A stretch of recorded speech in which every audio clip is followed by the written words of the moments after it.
మేము మంచోళ్ళం అనిపించుకోవడం అంటే ఎదుటోళ్ళు చేతకానోళ్ళని నిరూపించుకోవడం అనుకుంటుంటారు యూరోపియన్ యూనియన్లో ఉన్నటువంటి అపర మేధావులు.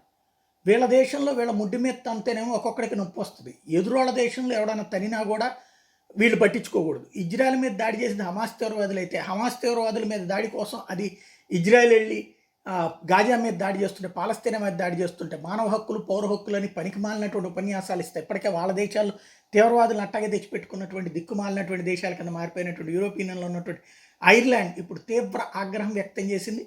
ఇజ్రాయెల్ చేసే చర్యల్ని అంగీకరించడానికి వీల్లేదండి. ఇజ్రాయెల్తో యూరోపియన్ యూనియన్కి, ఇజ్రాయెల్తో నాటో దేశాలకి ఉన్నటువంటి ఒప్పందపు అంటే గతపు అగ్రిమెంట్లను క్యాన్సిల్ చేయాలి.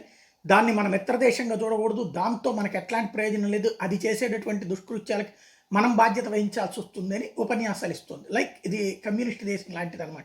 కమ్యూనిస్టుల పాలకులు వచ్చినటువంటి చోట్ల వాళ్ళ ముడ్డి కిందకి నొప్పి వస్తే మాత్రం వెళ్ళి పెద్ద బాంబులు వేస్తారు. ఇప్పుడు చైనా మీదకి ఎవడన్నా వెళ్ళి బాంబు వేస్తే ఏం చేస్తాడు? ఊరుకుంటాడా? చూస్తూ ఊరుకుంటాడా? వెళ్ళి పెద్ద యుద్ధమే చేస్తారు. అదే ఎదుటోడికి మాత్రం నిధులు చెప్తారు. వాళ్ళ మీద దాడి జరిగి 1400 మంది ప్రాణాలు తీసినటువంటి ఉగ్రవాదులు బహిరంగంగా నిస్సిగ్గుగా రోజు యుద్ధానికి పాల్పడుతుంటే యుద్ధం మానేసుకుని చోద్యం చూడమని చెప్పేటువంటి దిక్కుమాలిన దేశాల జాబితాలు యూరోపియన్ యూనియన్లో ఇప్పుడు తాజాగా ఐర్లాండ్ చేరింది.